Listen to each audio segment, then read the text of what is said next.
जिस तरह से हमने सीरीज सर्किट को स्टार्ट किया था, बिल्कुल इसी तरह से हम पैरेलल सर्किट को देखेंगे। सेम कैरेक्टरिस्टिक्स और डेफिनेशन। सबसे पहले हम डिफाइन करेंगे कि पैरेलल एलिमेंट्स होते क्या हैं। तो हमारे पास अभी इस कोर्स के अंदर हम जितना भी पढ़ेंगे, हमारे पास जितने भी एलिमेंट्स हैं वो टू टर्मिनल एलिमेंट्स है। लाइक रेजिस्टर, कैपेसिटर हो गया, इंडक्टर हो गया, सोर्सेज हो गई, तो इन सब के दो दो टर्मिनल्स हैं। ठीक है, टू टर्मिनल एलिमेंट्स हैं सारे। सो इन सीरीज वी डिफाइन के हमारे पास दो एलिमेंट्स किस वक्त सीरीज में होंगे, जब उनकी एक नोड कॉमन हो और दूसरी बाकी जो नोड वो कॉमन नहीं होगी, और जो नोड कॉमन होगी उसके साथ कोई थर्ड एलिमेंट कनेक्ट ना हो, तो हम कहते हैं कि वो दोनों एलिमेंट्स आपस में सीरीज में होते हैं। पैरेलल के केस में अगर हमारे पास दो एलिमेंट्स होते हैं, लेट्स सपोज अगर मैं रजिस्टर नहीं बनाता तो बॉक्सेस बनाता हूँ और उनके दो टर्मिनल बना लेता हूँ, तो 1 and 2, या अगर एक और थर्ड भी बना लेता हूँ।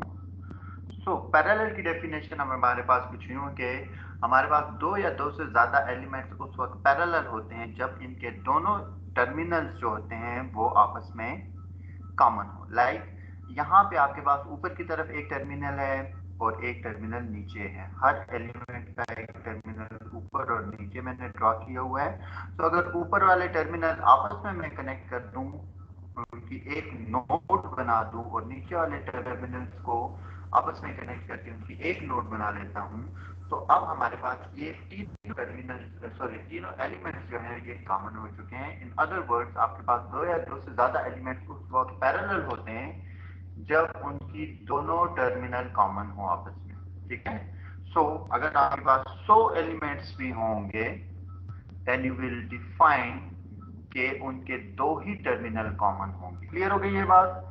सो अगेन यहाँ पे भी हमारे पास हमारे किसी भी वोल्टेज सोर्स की जरूरत नहीं या करंट सोर्स की जरूरत नहीं है पैरेलल को डिफाइन करने के लिए। आप सिंपली देखते हैं कि उनके दोनों टर्मिनल कॉमन है तो आप कहोगे कि फाइन, वो एलिमेंट्स आपस में पैरेलल में है। तो सर्किट के अंदर भी अगर आपको पैरेलल या सीरीज फाइंड करना है तो सबसे पहला स्टेप आप क्या करते हो कि अगर उसके अंदर कोई एक्टिव सोर्स है, वोल्टेज सोर्स या करंट सोर्स है, तो उसको आप रिमूव करते हो और जो टर्मिनल्स आपके पास आएंगे उसके रिस्पेक्ट से आप उनके पैरेलल या सीरीज के कॉम्बिनेशन को आप फाइंड करेंगे और पैरेलल और सीरीज फाइंड करने के बाद आप आगे जाओगे। जिस तरह सीरीज सर्किट के अंदर उसके दो कैरेक्टरिस्टिक्स हमने देखी थी।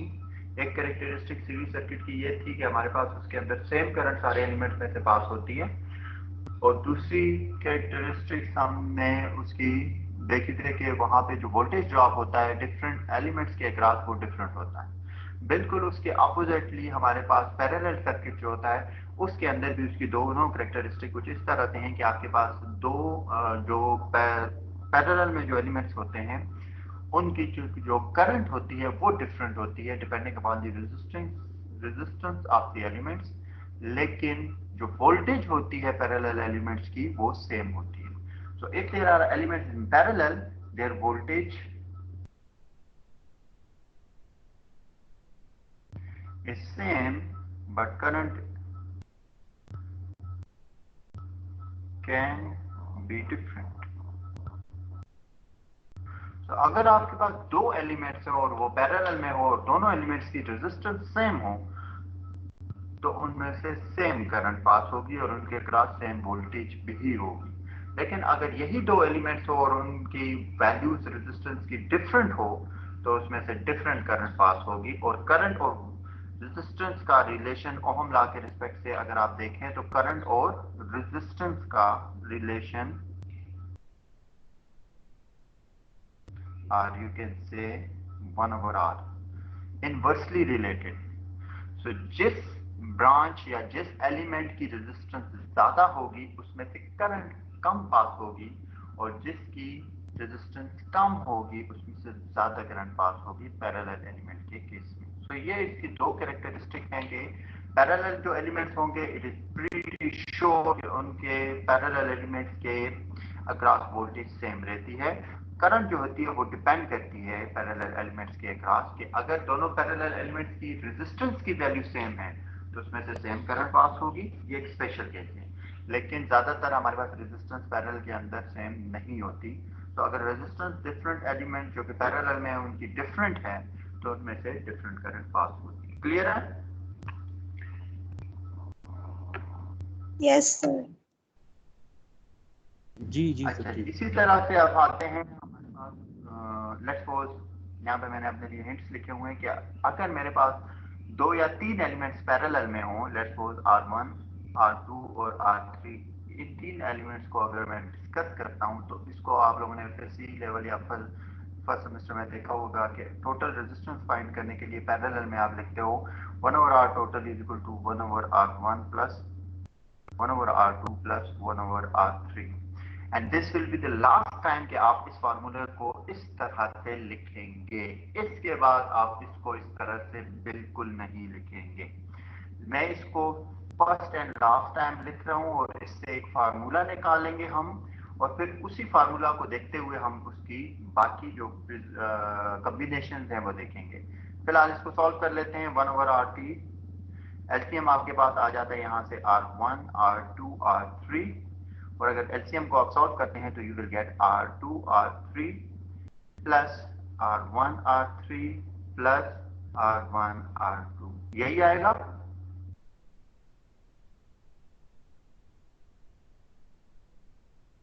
और अगर आप इसे क्रॉस मल्टीप्लाई करते हो then you get R total is equal to R1, R2, R3 divided by R2, R3 plus R1, R3 and plus R1, R2। ये आपके पास फार्मूला डिराइव होके आ जाता है। एंड नाउ ऑनवर्ड हमने इसी तरह के फार्मूलाज को लेके जाना है।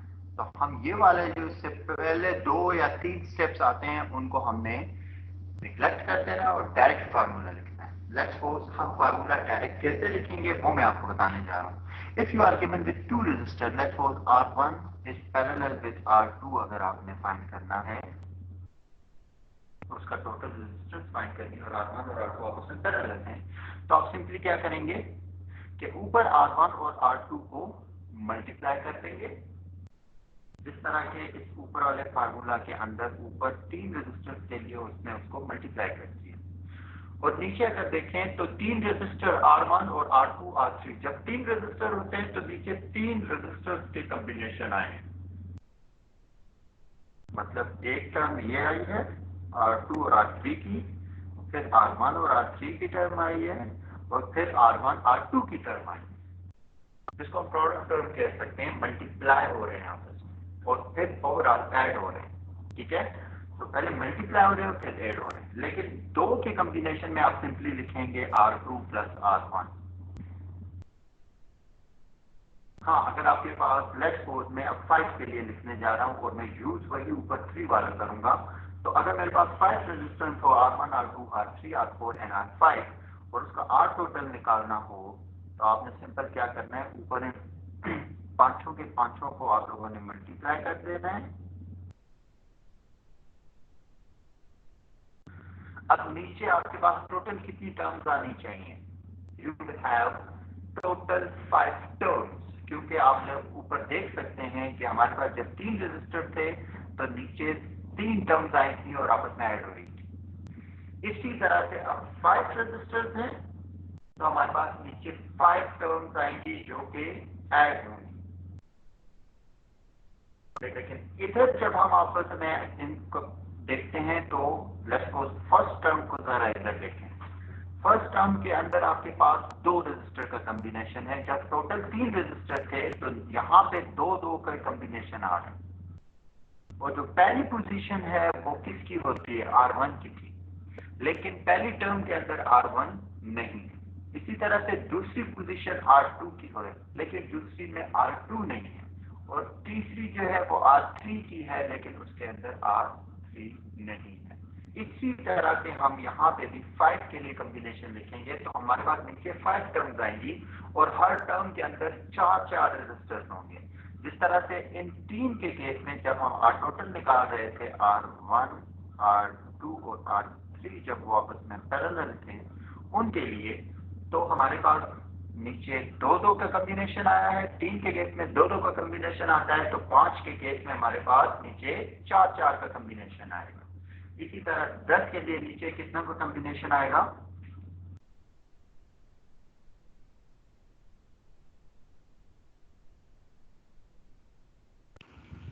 9 9 का है 9 और टोटल कितने होंगे?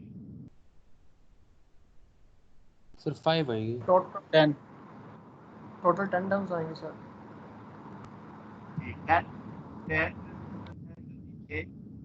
कॉम्बिनेशन होगा, टर्म्स आएंगी। इसी तरह अब मैं 5 के लिए जा रहा हूं, तो यहां पे इस केस में नीचे टोटल 5 टर्म्स होंगी और हर टर्म के अंदर 4 रजिस्टर आपस में मल्टीप्लाई होंगे। लेकिन जिस पोजीशन पे आप होंगे उस पोजीशन का रजिस्टर नहीं होना चाहिए उसमें।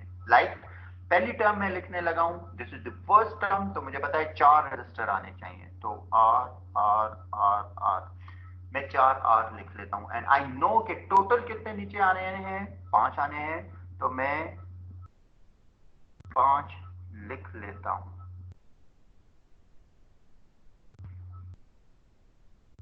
And plus R R are.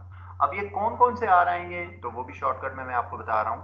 जो फर्स्ट पोजीशन पे है उसमें फर्स्ट रजिस्टर नहीं होगा और बाकी सारे होंगे, so we will get 2 3 4 5। Second position पे सेकंड रजिस्टर नहीं होगा, बाकी सारे होंगे 1 3 4 5। Similarly 1 2 4 5, 1 2 3 5 and 1 2 3 4। सो इस तरह से आप पैरेलल कॉम्बिनेशन के रेजिस्टर्स जो होंगे उसका फार्मूला डायरेक्ट लिखेंगे। ये जो प्रोसीजर हमने ऊपर फॉलो किया है कि आप 1 ओवर आर टोटल लिखते हैं एंड सो ऑन, 3 स्टेप करके ये फार्मूला आप निकाल लेते हो, ये वाला काम अब इससे ऑनवर्ड आपने नहीं करना। क्लियर है? Yes sir. तो पैरेलल रेजिस्टेंस आप इस तरह से निकाल सकते हैं। तो कोई भी रेजिस्टर आपके सामने रेजिस्टर कॉम्बिनेशन आपको गिवन हो, आप उसके पैरेलल कॉम्बिनेशन को सॉल्व कर सकते हैं। उसको सिंपली आप लोगों ने चेक करना है कि वो रेजिस्टर कॉम्बिनेशन बना किस तरह हुआ है। लाइक मेरे पास कुछ सर्किट्स गिवन हैं, मैं उसको यहाँ पे ड्रॉ करता हूँ और जल्दी जल्दी से इसको सॉल्व करते हैं, because you already know about the parallel combination. लेकिन मैं थोड़ा सा उसको डिफरेंटली ड्रॉ करूंगा और उसको थोड़ा सा एक्सप्लेन करने की कोशिश करूंगा। Let's see what we have got over here.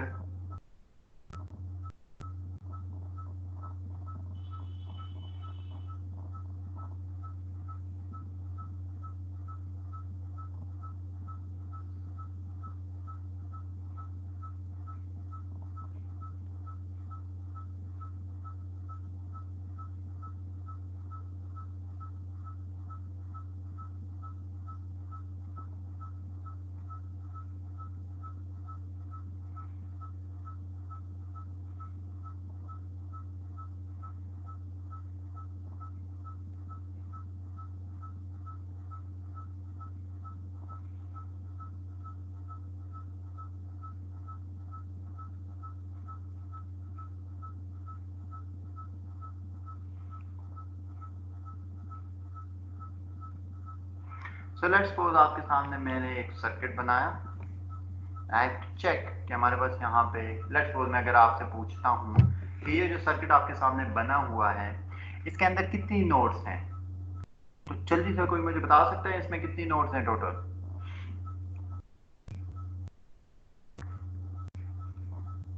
दो नोड्स है सर, दो जी, ओवरऑल इसके अंदर 2 नोड्स हैं, एक ऊपर है और एक नीचे है। कितनी ब्रांचेस हैं? You are going to simply count the number of the elements and you will get 4 5 6 7 8। तो आप कहेंगे कि 8 ब्रांचेस हैं। कितने पाथ्स हैं इसके अंदर? तो ओवरऑल अगर आप देखें तो जितने एलिमेंट्स हैं उतने पाथ हैं, क्योंकि ये एक पैरेलल सर्किट है। अब इसको सॉल्व करना है आप लोगों ने। एट द सेम टाइम मैं आपको यहाँ पे कुछ शॉर्टकट्स भी बताऊंगा, आप लोगों ने उसको याद रखना है, ठीक है? अब बजाय इसके कि मैं 1 2 3 4 5 6 7 रजिस्टर्स के लिए उसका फॉर्मूला लिखूं, यहाँ पे मैं चेक करता हूँ कि मेरे पास सेम किस्म के रजिस्टर्स तो पैरेलल में कहीं नहीं आ रहे। Can you see same kind of register और register which have same values are in parallel? Yes. So you will see हमारे पास ओवरऑल अगर मैं देखूं तो मैं इसको जरा ब्लू से शो करता हूं। अच्छा, यहाँ पे अगर आप देखते हैं तो ये 3 रजिस्टर्स जो है ये हैं सारे आपस में पैरेलल में, लेकिन ये 3 रजिस्टर मैंने इसलिए सर्कल में कर लिए हैं कि इनकी वैल्यू सेम है, और सेम रजिस्टर्स के वैल्यूज को पैरेलल में सॉल्व करना थोड़ा सा शॉर्टकट में मैं बताना चाहता हूँ, तो वो थोड़ा इजी हो जाता है बजाय इसके कि मैं ये सारा जो है वो पैरेलल में बड़ा सा फार्मूला लिखूं और उसे सॉल्व करूं। सिमिलरली बाकियों में अगर आप देखें तो यहाँ पे एक 6 के 2 रजिस्टर्स आपको नजर आ रहे हैं, तो इनको भी बॉक्स में बना लेता हूँ। इस मेथड से आप इजीली इसको सॉल्व कर सकते हैं। रिमेंबर, अगर आपके पास 2 या 2 से ज्यादा एलिमेंट्स पैरेलल में हो और उनकी वैल्यू सेम हो तो उसका शॉर्ट फार्मूला क्या है? लेट्स सपोज अगर मैं इसको सॉल्व करता हूं, इसको मैं कह देता हूं R1। Here R1 will be equal to, you are going to have its value क्या है इन तीनों रजिस्टर की? 2 divided by their total number, और टोटल नंबर इनका क्या है? 3। तो मैं आपके लिए लिखता हूं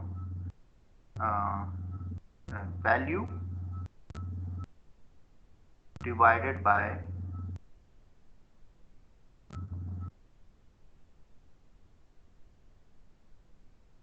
टोटल नंबर। इस तरह से आप उसकी वैल्यू निकाल सकते हैं।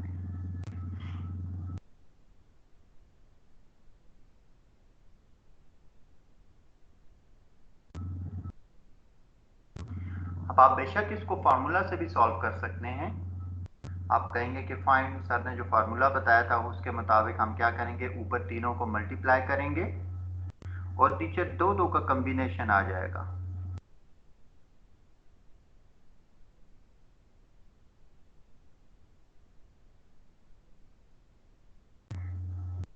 So you will get 18 over 4 plus 4 plus 4, 12.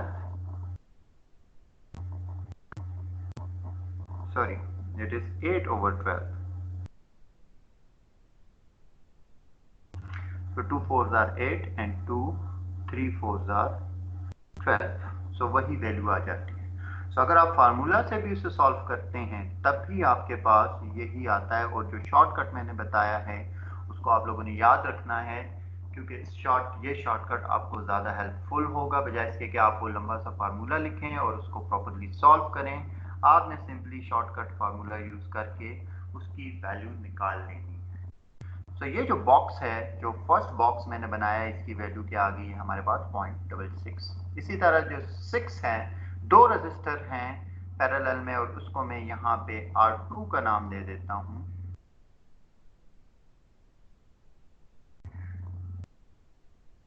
इसकी वैल्यू क्या आएगी?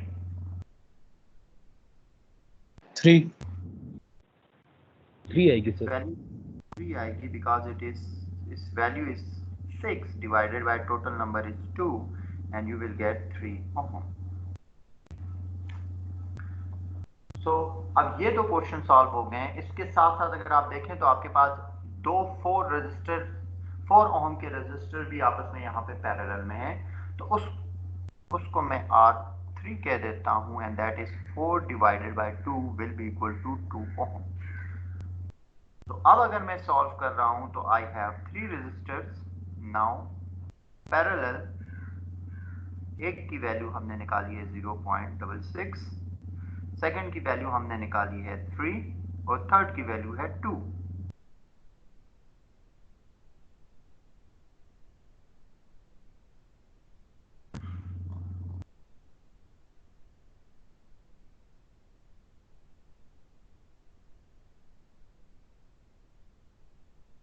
क्लियर है?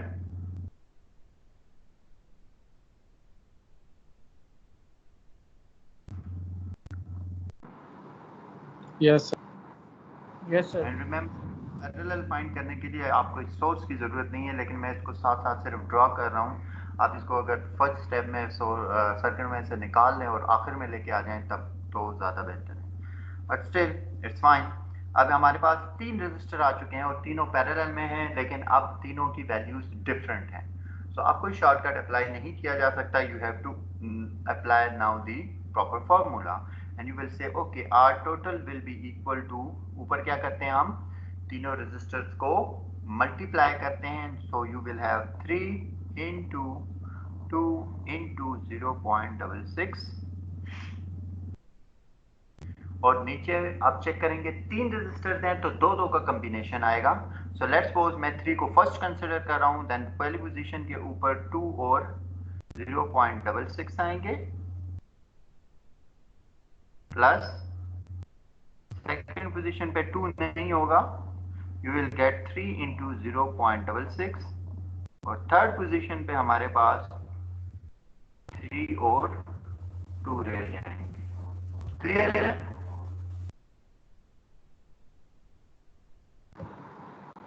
Yes, sir. Yes sir. Yes sir. हाँ जी, अब हम सॉल्व करेंगे.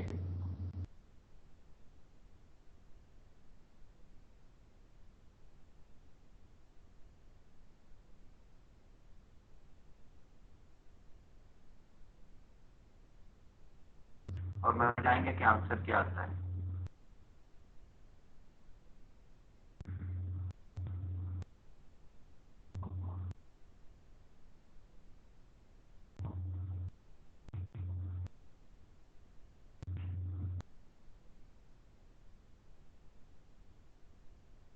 आंसर में मुझे बता दें क्या आता है.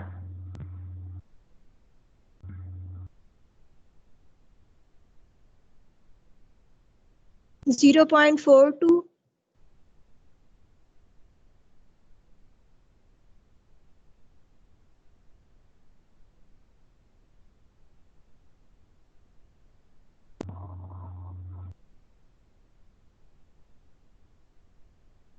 सो आप बता रहे हैं this is R total is equal to 0.42 ohm I guess.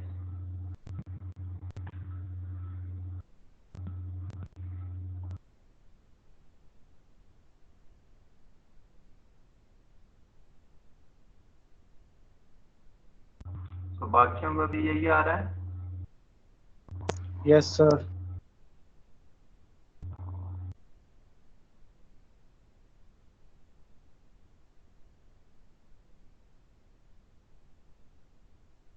So this is 0.4258, that is 0.43.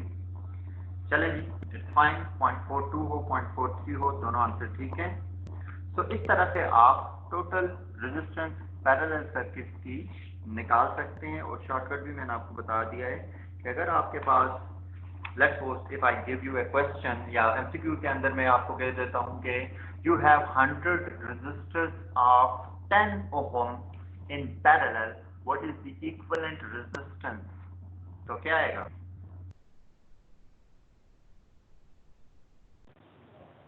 10 sir, 10 आएगा. 10 कैसे आएगा इसके साथ में?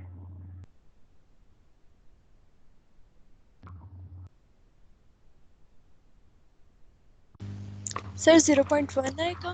मैंने कहा है आपके पास टोटल जी जी आपके पास 10 उसकी वैल्यू है और टोटल 100 रजिस्टर्स हैं, then you will get 0.1 ohm. So इस चीज को आप लोगों ने याद रखना है. क्लियर है?